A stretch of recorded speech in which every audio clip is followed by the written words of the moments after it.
Do'stlar, karmenni qaranglar, meva olganini. Buni qaranglar, daraxtchani, hosilini. Hozir ko'rib turib, like bosib qo'ying shu videoga. Buni qaranglar.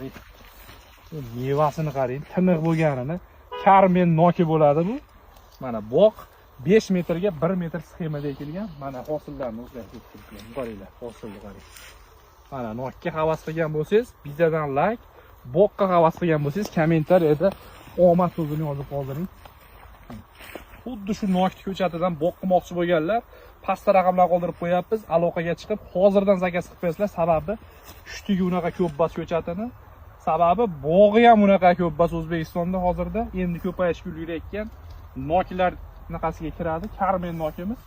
Mana ko'ryapsizlar. Ko'chatlar uchun pastda nomerlar qoldiramiz. Podpiska tugmasini bosib bizni kuzatishda hamisha davom etinglar. Mana aytib beringlar buni. Sog' bo'linglar, kuzatishda davom etinglar.